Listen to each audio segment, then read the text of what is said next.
अस्सलाम वालेकुम रहमतुल्लाहि व बरकातहू। खान्स अकेडमी के इस तालीमी चैनल में आप तमाम तलबा व तालिबात का खुशामदीद और इस्तकबाल है। आज का जो हमारा टॉपिक है वो है हिसाबी तसाद और हिसाबी तसाद में हम हल कर रहे हैं मशकी सेट 3.2। 3.2 का सवाल नंबर 2 अब हम हल करने जा रहे हैं। यहाँ कहा गया है कि अगर किसी हिसाबी तसाद का पहला रुकन ए हो और मुश्तरक फ़र्क डी हो तब हिसाबी तसाद लिखिए। तो हमें यहाँ पहला सवाल दिया गया है आपकी 10वीं किताब के सफ़ा नंबर 61 पर। यहाँ हम लिखते हैं ए जो है यहाँ पर हमको 10 दिया गया है और मुश्तरक फ़र्क जो है वो 5 दिया गया है। अब आपको पता होना चाहिए कि जो ए होता है इसे पहला रुकन यानी फर्स्ट टर्म यानी T1 कहते हैं, है ना। तो ये 10 होगा। तो हमें क्या मालूम करना है? T2 मालूम करना है। हिसाबी तसाद मालूम करना, पूरा तवातीर हमें मालूम करना है जिसमें फ़र्क मुश्तरक हो। तो T2 मालूम करने के लिए हम T1 में D जमा करेंगे, यानी पिछले रुकन में हम फ़र्क जमा करते चलेंगे। तो T1 जो है वो 10 है और D जो है हमारा फ़र्क 5 है, तो 10 और 5 15 हो गया। इसी तरह से T3 भी हम हल करेंगे। T3 मालूम करने के लिए T2 में D जमा करेंगे। T2 मीन्स अभी हमारा जो आंसर आया है 15, इसमें हम फ़र्क जमा कर देंगे। तो 15 जमा 5 इक्वल टू ये हो जाएगा 20। इसी तरह से T4 पर चौथा रुकन मालूम करेंगे, तो उसमें तीसरा रुकन में हमको मुश्तरक फ़र्क D जमा करना होगा।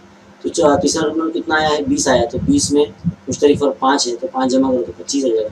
तो इस तरह से हमारा जो आंसर आ जाएगा वो आ जाएगा 10, 15, 20, 25।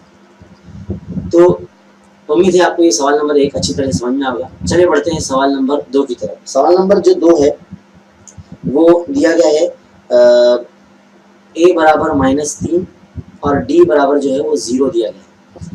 हमें यहाँ पर सबसे पहले ये लिखना है कि जो पहला रुकन होता है T1 जिसे हम a कहते हैं वो सेम होते हैं दोनों, है ना, -3। अब यह फ़र्क ही 0 दिया गया है, यानी ये जो मुश्तरक रुकन है -3 यही चलता रहेगा, क्योंकि फ़र्क में 0 है मतलब कुछ भी ऐड नहीं करना है।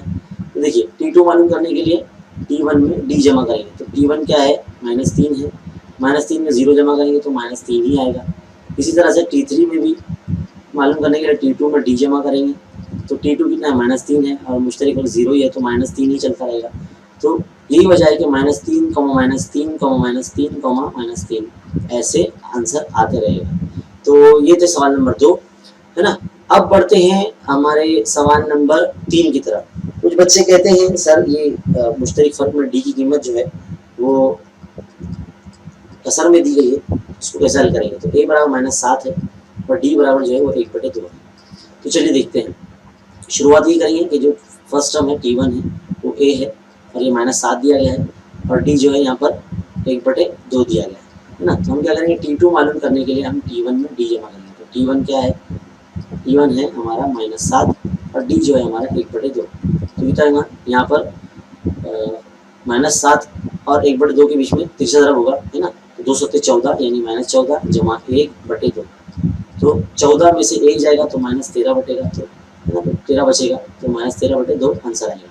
अब पॉइंट नंबर 3 जो है यानी T3 तीसरा रुकन मालूम करने के लिए हम T2 में D जमा करेंगे। तो T2 जो हमारा आया है -13 आया है ना, -13/2 जमा D कितना है? 1/2 है। अब यहाँ देखिए नसब नुमा सेम, तो एक बार हम लिखेंगे तो -13 जमा 1 तो कितना हो जाएगा? ये -12/2 हो जाएगा। तो -12/2 कैंसिल होता है ना ये 2 से, 2 1 2, 2 6 12 यानी -6 आंसर आ जाएगा। इसी तरह से T4 भी मालूम कर लेंगे।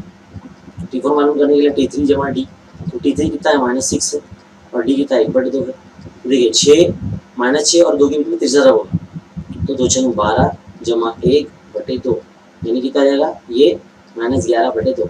तो आपका फाइनल आंसर आएगा वो आएगा -7, -13/2, -6, -11/2।